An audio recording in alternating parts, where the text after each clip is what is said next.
Ilios. You're going to be going onto the ruins, one we didn't see last time around, I do believe.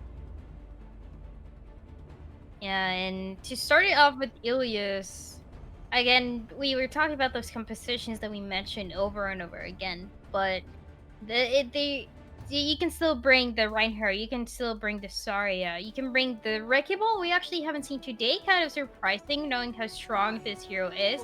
But I mean, still, good enough for them to try to bring. It seems like Natchez is going to actually bring the hero. And we'll be seeing exactly what's going to be coming out from these two teams. Blob hopping right onto that Widowmaker, trying to take those long lines of sight. Very dominant here on Ruins, already landing a couple of shots, a couple of headshots, and then getting the final kill onto CJ Paul. It's going to be a good opening for St. Peter's now. Looking to get right on the point, get right in the mix of things. Briggs as well, just being the front force, the head of that spear, diving right into Vager. Now, as we look ahead, St. Peter's just continuing to maintain this dominance. They have that point presence, but they just need to get that Winston off. Yeah, but St. Peter already has the momentum going. They get 3 kills, Rick gets 2, and St. Peter's going to take control of the point right at the beginning. They also have a really good composition. Same like we saw last week, is going to be the Widowmaker, is going to be the Tracer. And with that, Natch is going to create the space necessary. Almost about to have the minefield. Yeah, already we're seeing a lot of members from St. Peter's build up quite the ult charge here. Riggs driving right into the back, chasing onto this Ana Nourishment, not looking to turn around, gets stuck, and the double kill with the Pulse Bomb onto the supports. This is a good start for St. Peter's as well. They're looking to continue their lead here. They're gonna now just be getting the 2 remaining kills. The supports get taken down, and that means the end of the fight for Siena College. Now St. Peter's, they're trying to get a few more kills. It's going to be the Widowmaker out on the side trying to get a few more picks, delaying that next push from Siena because they don't even have any ultimates. That primary rate is about to be ready, but can it be enough now? It will be enough to take down the Mercy, so no res potential for the side of St. Peter's, and that's going to be rough for Blob as they're getting bullied out by this Winston. The Primal Rage buying them so much time, and Sethri able to get 2 kills now. Might be a good opportunity for Siena to lead in, but Hager gets taken down. That's not the position you want to be in. Neither is the position of Nourishment right behind, or right in front of, rather, Riggs. Looking to just drill away on the team. St. Peter's so far doing a great job of holding this, despite Sethri looking really strong on this Winston. Yeah, this Winston definitely making a difference here, playing super aggressive, but getting value, going really low, but still managing to stay alive, but not for so long, gets taken down, and now Natchez on the Wrecking Ball, still playing really aggressive. St. Peter's trying to do anything to stay on point. Yeah, and Rez shooting an invisible laser beam, then throwing out the grab. St. Peter's really wants to lock this down. It was a good effort from Siena, but they just weren't able to pull it. Going to pass on 90%, and now what can Siena College do? They do have the tire, but it's hard to get enough kills with it to get any value. Riggs taking down the Echo. This is not looking good for Siena. And 3 seconds to touch. The question is, will anybody from Siena make it? No, they won't. Pusak not quite able to get there with the Lucio fast enough. And this is looking very good for St. Peter's, but Siena College did have a couple bright spots. Siena College, it seems like they just couldn't figure out the best way to start, and they tried getting a few picks, but the momentum just wasn't there for them. St. Peter's definitely playing super aggressive. Now we see why they come being the favorites here. Natchez on the Wrecking Ball. I was mentioning a hero that we haven't seen today, but definitely popping off now. Yeah, and I'm ready to see how this operation goes dry. There's a lot of opportunity we can see here with these characters coming through. Nachos might be able to get a couple environmental kills as well. Keep eyes out on those Lucios. However, these teams are going to be rolling out. St. Peter's looking to get rather aggressive with that Wrecking Ball, take early positioning here, as we can see Nachos just scoping around, waiting to see what route their opponents might take. Siena already taking quite a bit of damage. Sethri, you talked about them being very aggressive, and sometimes that leads you to taking a little bit more damage than you might like. Already, it's going to be Blob taking down the Lucio, so there's not going to be that as much healing repositioning power. St. Peter's now dominating the point with 2 kills, make it 3, make it 4, in fact, and now it's just going to have to be Siena on the back. And I like that you mentioned the importance of Natchez creating the space, getting to point before Siena College did, because St. Peter's has something that Siena doesn't have, and it's that aggressive Wrecking Ball that's able to get value out of it. Going it again, takes down the Winston. Wait! Oh! No! Nachos? Hello? Well, either way, a nice Maywall gonna be coming out, blocking that high noon for a moment until the 2 kills come in. Blob able to take 2 down. Continues to push up onto the Siena College team. Looks like they just can't catch up with this aggression. Oh, the rest trying to come through. Doesn't really work for St. Peter. Seems like that might be a mistake, but now Siena College has to get to point, has to capitalize out of the damage I've been doing. Siena's going to certainly be trying, but their team is looking a little bit in shambles. We're going to see Sethri switching over to that Wrecking Ball off the Winston. Nourishment and Poopstock not going to be able to really hold their team together with as much healing as you'd like. Grab going to be going out, locking everybody from Siena down, and the Mines on top just to make everybody a little bit more uncomfortable and claustrophobic. Nachos cleaning up with a nice 3K. Nachos gets 3 kills, and got this Wrecking Ball just going to their spawn, showing the dominance. Siena College definitely struggling quite a lot here to figure out what to do. The engagement is just not working out. Passing that 70%, Siena College has to have a better engagement. It might be that Grab and Surge coming through. Riggs hopping onto Veigar with that May. Gonna certainly be taking them down early on. No res available from Siena. And Siena is a shambles, just trying to get to point. They can't really put one foot in front of the other. They've tried getting a good regroup here, but it just doesn't seem to be enough as we see St. Peter's continue to pry the ice pick in. They're just going to their spawn, and it's not the first time that I see St. Peter's do this. They have a couple more kills. They have also those ultimates to create the space necessary. It doesn't seem like Nachos wants to fall back. It's 2. Oh. And we see the High Noon come out, takes down Ace, caught in the grab, couldn't go back to spawn. Nobody going to be able to touch, to no surprise, and St. Peter's wins very dominantly on Well. St. Peter's, same scenarios last week. They started playing aggressive at Nachos, creating the space with Wrecking Ball. Then they touch spawn because they know they're going to be able to get away with it. And now, just because of that, they get the first point, the first map. There's 2 more to go for them. Still 2 more indeed, so not quite over for Siena. Do like some stuff we're seeing, especially that tank aggression. But the question is, can the rest of the team keep up with those tanks, Dryad? I don't know if we're seeing it. It's just a matter of the different playstyles that are coming through here, because for St. Peter's, they're just going to keep playing this Wrecking Ball. They're going to keep going to the backline, being disruptive, and they're just playing to their strengths. For Siena, seems like they are a little bit more of a passive team, and that doesn't usually work against such an aggressive Wrecking Ball. So you just have to counter the Wrecking Ball. It has to be with maybe a Senyata putting the Discord, or maybe trying to get a few stuns with Sigma, with McCree. There's different possibilities, but you have to slow down the aggressiveness coming through for St. Peter's. If not, Siena's going to struggle a lot in the next maps. And when you talk about the Wrecking Ball, it certainly makes me hope that for their sake, Siena has a decent May player.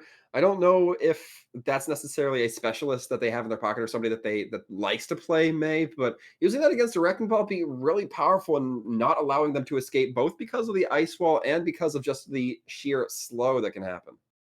Yeah, and May, I think, is always such an interesting pick for any teams, just because if you have the synergy, if you have that communication with your team, you can get a lot of value out of it. Just separating the main tank, the Reinhardt, if that's the case, from the rest of the team. They have no heals, they have no way to protect themselves. The shield is not going to be enough. They get taken down, and you do this over and over again. So if we can see this happening, we saw a Reaper coming through in this last match, and it worked out really well.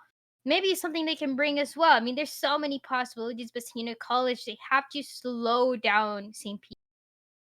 Yeah, and it's going to be interesting here because if I do recall, Dryad, we might see it here in a second, that our next map is going to be that Eichenwald. Yeah. And that's not necessarily a map that Wrecking Ball can play too friendly on, especially in that first point. There's a lot of geometry that he can get caught up on. But when you talk about that first point defense, or that first point rather, there's that giant pillar in the center that he can get a little bit of height, a little bit of speed with, that might be able to be used by St. Peter's if they opt for it. And Icon especially, I mean, out of all maps, I think, looking at both of these 2 teams' compositions, this is the opportunity for Siena to make the best comeback possible. It's going to be a lot harder in Temple of Anubis, knowing how aggressive St. Peter is going to play in the attacking side. But for Eichenwald, you have the possibility to get away with any sort of composition. And this is something that we were talking about at the beginning. And that first point, you can depend a lot on playing a Reinhardt, playing a double shield, and getting away with it. But for St. Peter's, We saw it last week, and we can expect it again. They want to keep playing this Wrecking Ball because of how strong it is. Well, we will see as we look towards it. Not quite yet, but we will see if that's going to be the route they are taking again. A lot of weaknesses can come with that Wrecking Ball, but a very powerful tool if those weaknesses are not exposed. Do you like Siena's chances here, as you mentioned, if they can get it locked down? Besides the Wrecking Ball, do you think anybody else on the side of St. Peter's has been showing themselves as perhaps a vulnerability, Dryad? I think it definitely falls on this Wrecking Ball playing so aggressive, but also, I mean, the best way you can capitalize out of this is getting those picks into the support line that is risking their lives quite literally to try to Hmm. keep this Wrecking Ball alive. Because when the Wrecking Ball is in a position where there's a Winston shield from the enemy team, there's no opportunity to get heals, and the supports are getting out of their way. They're getting out of that comfortable positioning to try to heal this Wrecking Ball, and it's working out so far. But if Siena College is able to catch up to this, then that's the way that they can take the advantage. They take down the supports, and they can take down, ideally, the Wrecking Ball does in the front line, the DPS, and they can take control. And it sounds a little bit complicated, but it's the best procedure for them, especially on this map.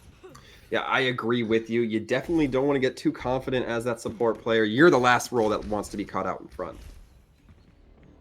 Yeah, and I mean, I just want to see Siena.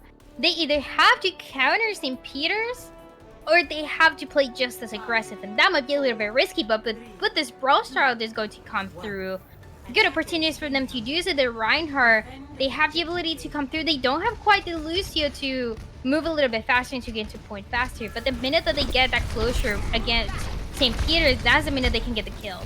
Yeah, it looks like Siena gonna slowly be moving their way towards that choke, but a lot of threats they have to watch out for. That Doomfist can get any one-shot potential on most of the squishy targets. The Pharah can just peck away at distance. The Doomfist is gonna be going in. Blood doesn't really land a whole lot of damage early on, but Red's gonna be taking a little bit of a nap.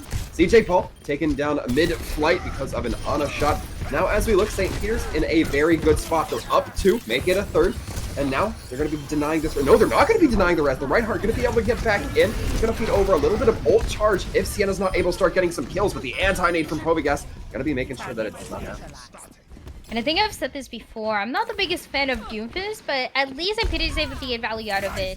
It's a little bit risky knowing that they have a Doomfist and a Pharah. That means that if Siena College decides to go Pharah as well, then they're gonna have a hard time trying to counter it. Siena College does have the spawn a little bit closer for them to try to come back, but in the meantime, all they can do is try to get those ultimates. Speaking of ultimates, we do see the Gravitic Flux coming online with the Rocket Barrage rigs taking down 2. Make it a third. CJ Paul not able to land those shots on the Ashe that you need to. You gotta be heads up on the people you're supposed to counter. Yeah, the Pharah playing a little bit more aggressive here, and we see Siena College trying to touch a point for just a few seconds. There's 3 members that they get taken down one by one, and this Mercy being the last one means that Siena is going to have to wait a few more seconds before having the next push be effective. And with this Pharah popping off, then Siena, what are they going to do? It has to be the Nano. It has to go into one of the tanks for them to push forward. As we look, we wait to see how Siena is going to react to this already. You can see Seth3's shield getting a little bit worn, a little bit tired there, and Ace throws out the projected barrier, but it doesn't find a whole lot. That Doomfist comes out fairly strong, and now the nano boost from St. Peter's trying to get that damage in. A Gravitic Flux on top, going to be putting the hurt on a lot of members, especially that Mercy and Zarya. It's going to be all the big cleanup from St. Peter.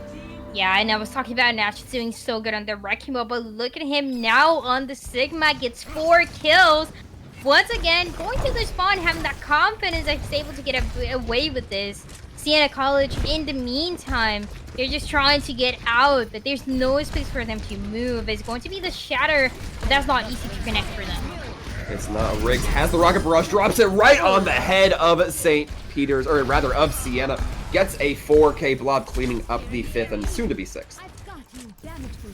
4 kills with the Pharah, and that's more than enough for St. Peter's to take control of the situation. Only 1 minute remaining. One last fight for Siena. The Death Blossom is going to be ready, but it's not going to be as easy to connect with the Pharah on the air. Can take down this Reaper at any point. They are going to be looking to go in with that Death Blossom. Has to be very careful, though. There's a lot that can happen to a Reaper during his ultimate. Sleep Dart does go out. Might be an opening there. The Meteor Strike lands right onto Nourishment, though. Going to be going for the second support. Does get it. Blob has crippled the healing potential from this team, and now they're in a rough spot. That Zarya looking to get closed, and does.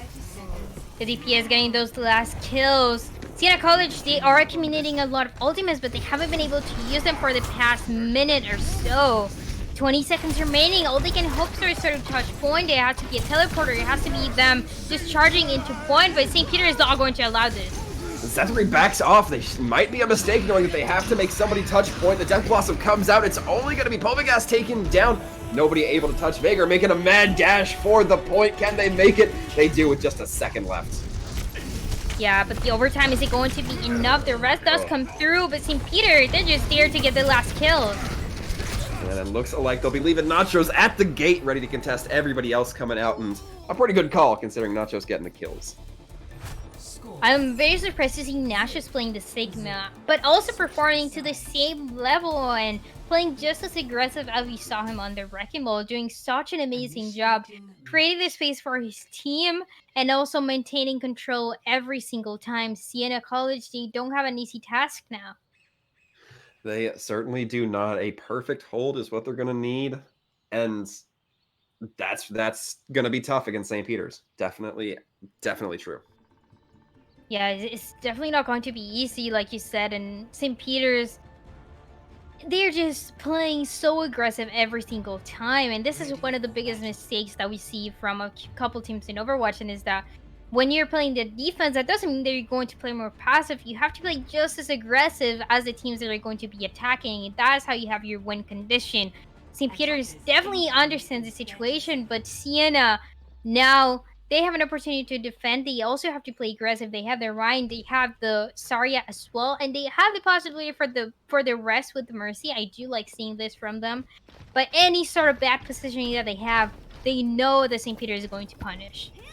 It's going to have to definitely be a focused team effort here. The May bringing up any walls is going to have to quickly have the gap closed by Sethri and company.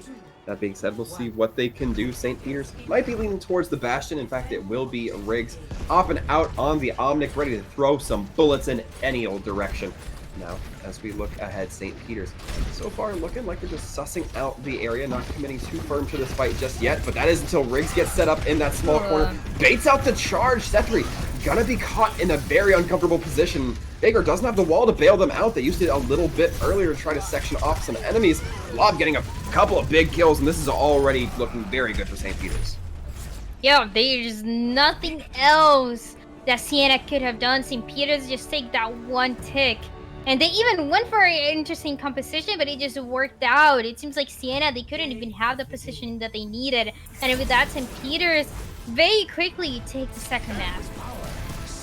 As we see here, the Sigma getting the play of the game with that Graphitic Flux. Nachos, Dryad, I'm gonna call you out a little bit. You were saying that we'll be seeing them on the Wrecking Ball, but here they are popping off on Sigma. Yeah, doing so good. I'm definitely very surprised to see the Sigma.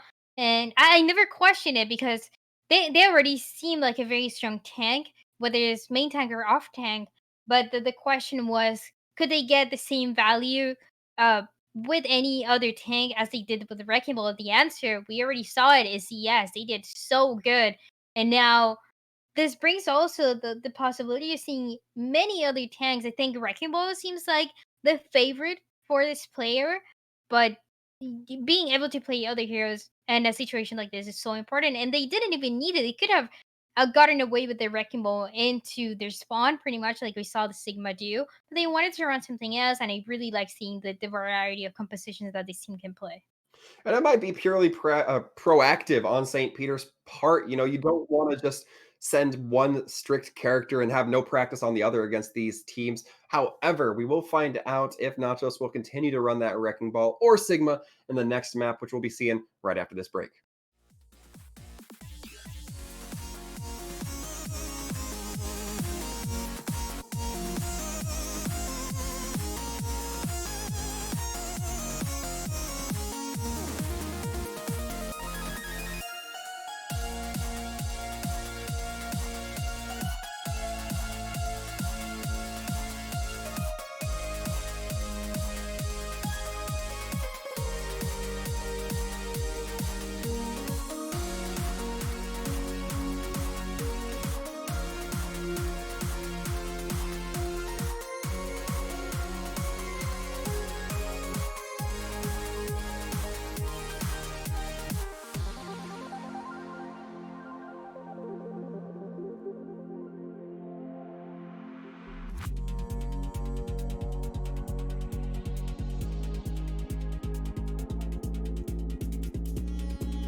With blistering pace and precision, we are back dry at St. Peter's now up 2-0 against Siena College, and this is not looking great for Siena. If anything, Eichenwald might have been their best opportunity.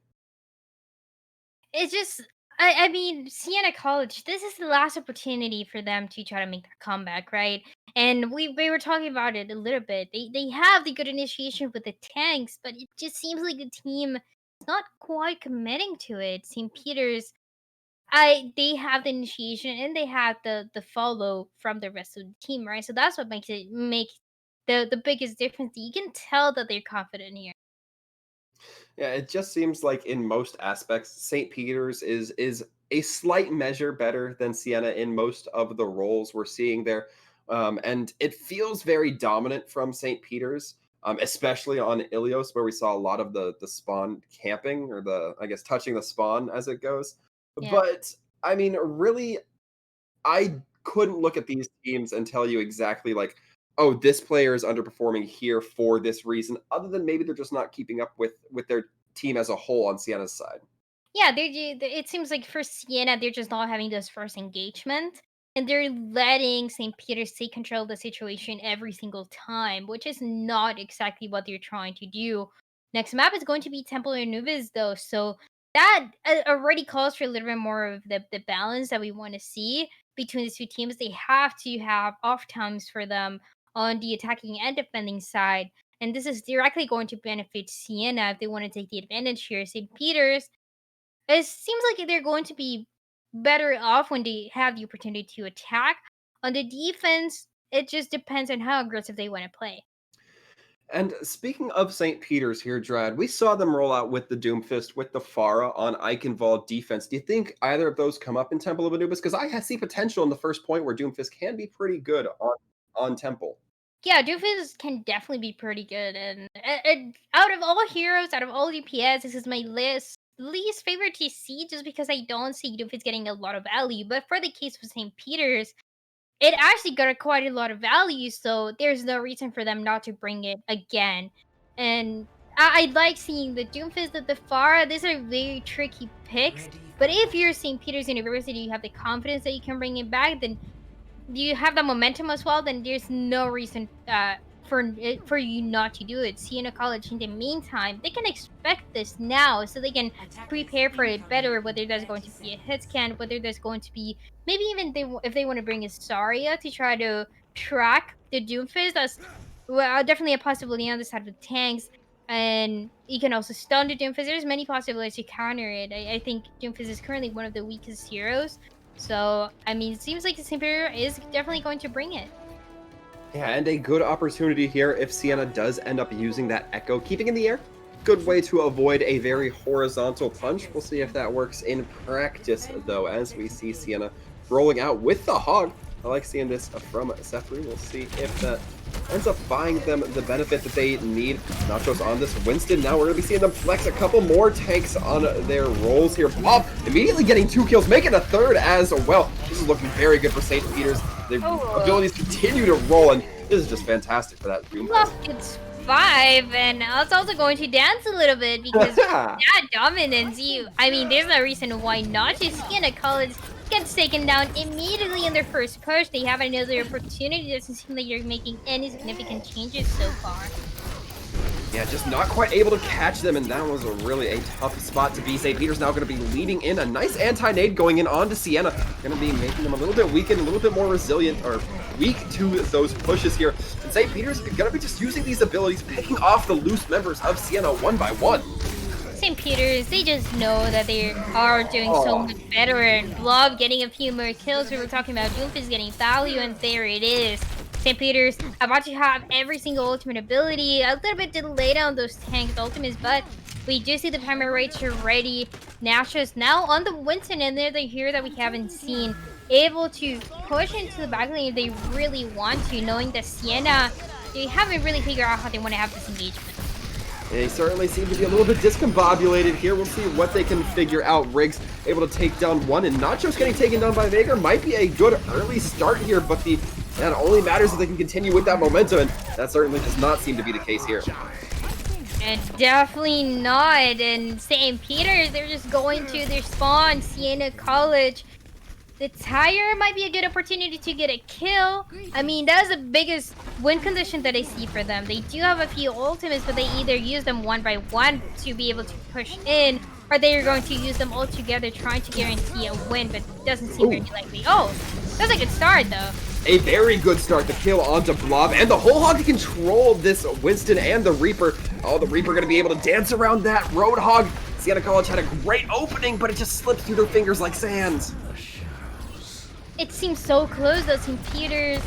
They did lose a member, then spawn advantage going for Siena College. They could take advantage here, but it doesn't seem likely. All the ultimates are being used in spawn. Another kill. We do see a nice kill there onto Riggs. The question is, can Siena really get moving with it? Nourishment trying to hold steady with that Mercy. The Riptire, rather, going to be coming out. Blob taken down again. That Doomfist not going to be in effect for the time being, but it doesn't even seem like Siena's really still gotten past this main choke. Going to be a couple of kills going both directions, and St. Peter's still has the opportunity to get their teammates back. The Supercharger Gel being such a strong ability, and the Coalition not being pulled. Siena College trying to finally push in past this choke, and they're doing it. The rest also coming through. This is the biggest opportunity they're going to have because they only have 40 seconds remaining. This is certainly do or die for Siena. They have the duplicate online. Will they be opting into it? They certainly need to. Doomfist Meteor Strike comes out. Blob tries to focus onto the supports, manages to find the tank line instead. And with this, it looks like Vega are not going to be able to do enough with that duplicate. A little bit too late, as now Siena gets set packing. 20 seconds, one last fight territory for Siena College. They're trying to use that whole hog, gets taken down. That means that this Roadhog is going to be delayed unless they go into a Wrecking Ball or Diva trying to get to a point faster. But Nachos is not going to allow it. Nachos bringing out the electricity into that Winston. The Primal now going to be going through, taking down the Mercy with a little bit of a sit here, as we now see Siena in shatters, really just trying to find any sort of way out. The hook onto Nachos doesn't really matter. Overtime slowly going to start ticking down as that Junkrat eventually falls as well. And this is the first round. St. Peter's, they only need a single tick, and that's going to guarantee the 3-0 for them. They have been so strong in every single fight. Now, Siena College, the defense is not looking that easy for this team. And we were talking about the Junkrat. This is the best opportunity for them to bring the Junkrat, to bring the Fire, to bring all those heroes that put a lot of damage. We'll see if they can make it happen, but with the aggression that we've been seeing out of St. Peter's, certainly gonna be difficult. It looks like Siena's really gonna have to have a game plan here, be able to enact it and rotate on the fly. Siena College, I mean, they only have one opportunity, so whatever composition they want to run with is going to be it. It either works or it doesn't. They don't have the opportunity to come back, and because of that, I mean, Bastion is going to be brought here. No big surprise there. The Bastion able to throw down a lot of damage and get rest up by the Mercy. And even if that just means that the positioning has to be perfect, because those Mercy only has one opportunity to rest in case St. Peter's plays aggressive. They have to be very, very smart. But I also do like seeing that the Baptiste is going to be on the field. That means Immortality gives another opportunity for the team to stay alive. The most important thing here for this specific composition is having those rotations be perfect. The minute that St. Peter's takes the high ground, they have to go into point. St. Peter's going to be bringing it out. Riggs on the Torbjorn, ready to perhaps throw in some hammers, but CJ Paul not able to get all the damage done due to the Diva. Going to be catching them with that defense matrix. Now we see the Winston trying to go high, but Nachos not quite able to find it. Has to back off for the time being, taking a load of damage as well. And now there's a lot of members on point for St. Peter's. Siena College kind of surrendering a little bit of space to them. Riggs going to be taking down Ace, and now things not looking so great for Siena as the kills come through. Even a celebratory hammer kill. Yeah, that's how you know the confidence in Peter University is going to have. And just like that, 3-0, very clean wins for St. Peter's. Siena College wasn't able to do anything at the end. Yeah, quick as that. It's going to be St. Peter's going up 3-0. A little bit of the faster games here on this back half Dryad, but not as fast as the beatdown from Blob here onto these plays of the game. And he's performing very well on this Doomfist. I know I'm a little bit of a fan. St. Peter's, I love seeing the confidence that they have. There aren't that many teams that go to their spawn. There aren't that many teams that use ultimates right on the enemy spawn. But this team is definitely one of them. I love seeing the confidence that they have. Every single match last week, it was the same thing, and now they're able to bring it again. In addition to that, we saw a bunch of different heroes. They didn't even have to run a single composition to win. We saw the Winston, we saw the Wrecking Ball, the Sigma, the Doomfist as well. I mean, so many possibilities, and that is how you take advantage in a team, is being able to adapt to the enemy as soon as possible. St. Peter's did it perfectly. Now, St. Peter's, the adaptation is definitely the name of the game there, Dryad. You hit the nail on the head. And now I think we are going to be having a little bit of a word with them here in just a moment. We'll be hopping into an interview with one of the members there. But overall, St. Peter's putting down a spectacular performance in a 3-0 victory over their opponents. Yep. And now, folks, we will be taking it to a quick break as mentioned. So be sure and stick around. We'll have a word from St. Peter's when we get back.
And just like I said, folks, we are back right here in the booth, Sir Waltham and Gerard, with special guest Blob, new to the team.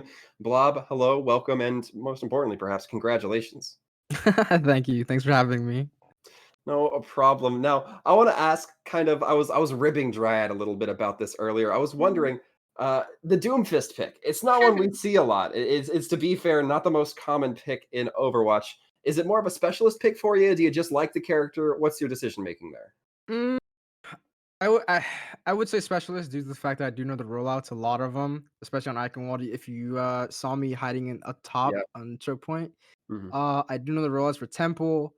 I kind of picked it just to get back fast, but then I said, "Hey, man, it might work." But then my teammates were like, "Yeah, we can just play around you," and we did hybrid, which was half brawl, half like bunker, which with the Arista pick and stuff like that. So we just said, let's just go for it, dude," and we just kind of just stuck in it. We worked. All right.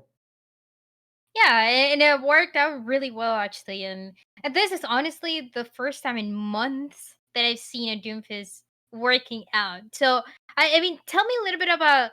I just want to know how the synergy is for you guys to pick what heroes you're going to play. You said you decided to keep with it. But is there any set composition that you guys plan on running in general? Maybe in the specific map, like maybe in Iconwall you wanted to run Brawl, maybe in another map you decided to run Dive. I mean, how is the planning for what you're going to play before a match? I'd say for every single map, we'd always talk about it within like the first 40 seconds. We'd say, like, yeah, if these guys are gonna go hybrid, dive or brawl, like, we gotta work about what we counter about it, or if we just want to stick with running, we're more comfortable with, we just go with it and we try and fix the flaws in our compositions, and we just try and work with what we have, and then we just go along with it. Sometimes we might have some bumps because the enemy team might like run something that counters us, but we might just like change a few, like maybe a few one or two heroes, and then we just go again and see what happens. Trial and error and see what happens. Yeah, and I actually do have one more question for you. So it seems like every single one of the players in your team is able to have those moments where they just pop off. They get a bunch of kills. They're able to get their abilities just in the right time. But who is really the shot calling in your team? Who's the one calling what ultimates you guys are going to use, or how the next fight is going to work out? Mm, I wouldn't say we have one. We kind of just say like, "Oh, can I use this?" And then one of our other teams can say, "Oh yeah, I can help you with this," and then we just kind of like help each other out. We don't really Yeah. fight plan that much before the fights. We kind of just say, "Hey, look, I'm gonna do this. Can you help me with this?" And then everyone says, "All right, fine. Yeah, we'll help you with that one." So like, I guess we just like take turns with each other, like who's gonna do what next, especially with ultimates. We always say during that last fight on defense, like I told Midman, hey, if you have nano, you can give it to whenever. We didn't need it because we won the fight, but then they used it to save our Winston, who was like 1 HP, I think. So it was honestly fine. But we have a lot of, I think we have like a lot of synergy without even saying anything. We kind of just like know what we're doing. Like we kind of Yeah. just read each other's minds with like no problem. So that might be maybe an issue in the future, but I think honestly we'll be fine. We kind of like know each other already. So Well, I know for myself, I've always been a little bit of a fan of improv, so watching you guys out there, definitely very entertaining from where I'm at. But Blob, we don't want to keep you for too much longer. We know you got things to do, famous autographs to sign after that massive victory. So we're gonna let you go. But before we do, I definitely want to ask if you have any shout outs, anybody you think deserves a little bit of the limelight, perhaps. mm, probably say everyone on my team, to be honest. All right. That's All about right. it. I mean, yeah. I mean, I Hey, do stream, but like I don't really like doing shout outs to for some reason. I don't like doing that. So okay. All right. Well, I didn't want to put you on the spot like that, but well, I'm sure the rest of your team definitely appreciates the shout out there. But Blob, thanks again for hopping in, answering a few of our questions, chilling out, and once again, a big congratulations on your win here today. thank you for having me. Absolutely. Now, with that, Dryad, we are just about ready to end our broadcast day. I know it's been a long one for you. I've only caught the back half of it, but for those of you at home, we do appreciate you hanging out with us, watching a couple good old games of some Overwatch here at EGF. Some things to look forward to. Next week, we'll be seeing St. Peter's play RIT. So you want to see some high level games, Hmm. some very good teams go up against each other. Definitely going to be one to keep out for as well. UTA going to be playing Marist. So another very good team. We saw those teams go almost undefeated or absolutely undefeated last season. So I'm definitely going to be keeping my eyes on it. But for now, we will be saying thank you for tuning in. And if we see you next week, stay safe and take care, everybody.